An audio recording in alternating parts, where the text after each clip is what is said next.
Canadians are obsessed with dividends. And I get it. Who doesn't love free money just showing up in your account? But here's the truth.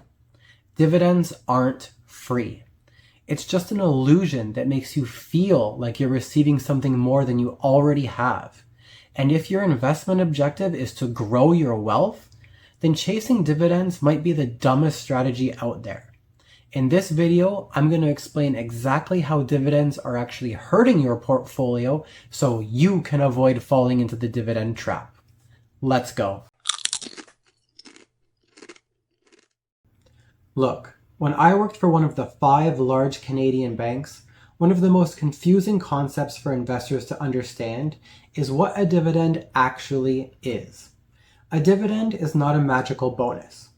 When a company pays a dividend or an ETF pays a distribution, the value of that company or that ETF falls instantly by the exact amount of the dividend or distribution paid.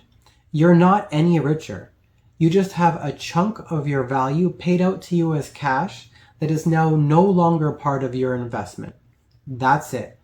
All you've essentially done is moved money from one pocket over to the other. Think about it this way. If you have a whole pizza and you take a slice out of the box to eat, do you now have more pizza? Well, obviously not. You're just left with one slice in your hand and the remaining slices left over in the box. But you still have the same number of slices overall. The problem is people confuse income with growth. They're way too focused on the pizza in their hand, and they're not focused enough on the pizza that's left over in the box. Now, dividends are great if you're retired and need the cash flow, but if you're in your 20s, 30s, 40s, or even 50s, you're giving up massive potential upside. To give you a better understanding of how dividends can underperform, let's look at some numbers. Let's assume you invest in a classic dividend ETF like XDG from iShares. As of June 30th, 2025, it had a distribution yield of about 3% and a 5-year total return of 10.62%. Sounds solid, right? Now, let's compare that to my favorite growth ETF, XEQT, which is also from iShares. XEQT has a distribution yield of 2% and over that same 5-year period had a total return of 13.9%. That is a substantial difference, and it's a difference that should not be ignored. So why does XEQT have a higher total return than XDG, even though it has a lower distribution yield? Well, that's because XEQT invests in high growth companies. These are companies like Nvidia, Apple, Microsoft, Amazon, etc. Now what these companies do is they reinvest their profits back into the business instead of handing out dividends to shareholders. And when these companies do this, that reinvestment back into the business grows that business further, increases their profits further, and that means that your returns get compounded further. When companies use their cash to grow the business, you win as a shareholder. But here's where things get even worse for the dividend case. Dividends are taxed.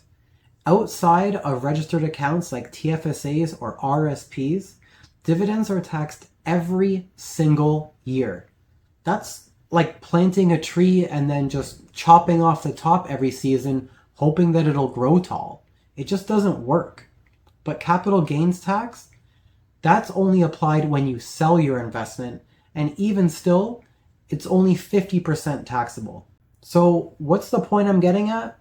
Well, the point is, growth investing usually produces higher returns and is often much more tax efficient than dividend investing, especially if you're not investing in a registered account.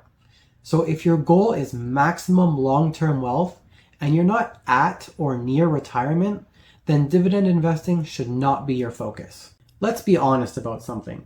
One of the biggest reasons people love dividends is because it feels good. That notification that you get on your phone from your broker that says, you just earned $42.75 in dividends. It's just a dopamine hit. The real issue is that it tricks people into thinking that they're getting free money when they're just cannibalizing their returns. The market doesn't care about how you feel, the market cares about results. People who love dividends also love to say that dividend companies are safer. Unfortunately, that just isn't true. Even though these types of companies generally offer stability, they tend to be lackluster for growth. And while these types of companies are usually in slower, more mature sectors such as banks, utilities, or telecoms, their profits are never guaranteed and never are the dividends.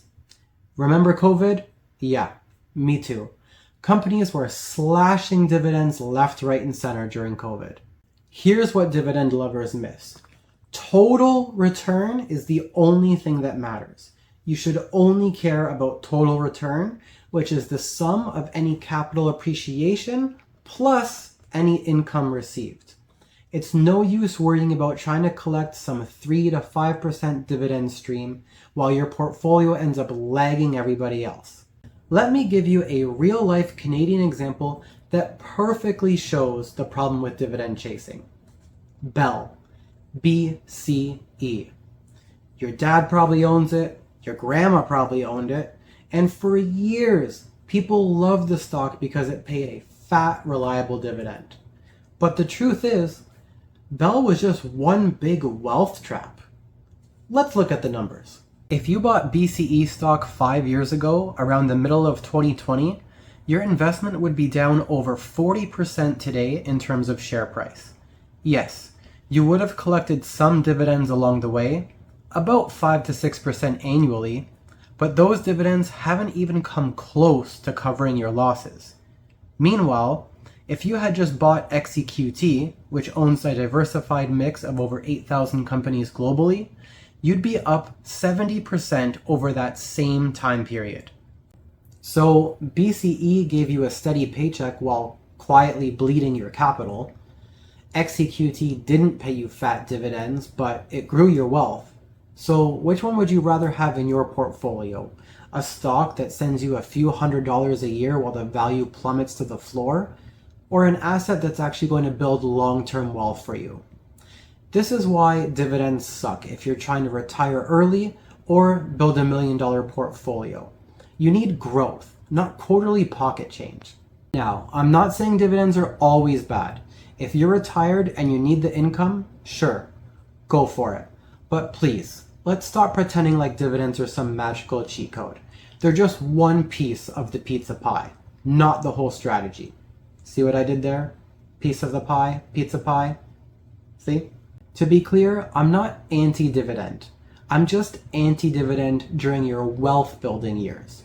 In fact, in most situations, dividend investing is actually more tax efficient during retirement.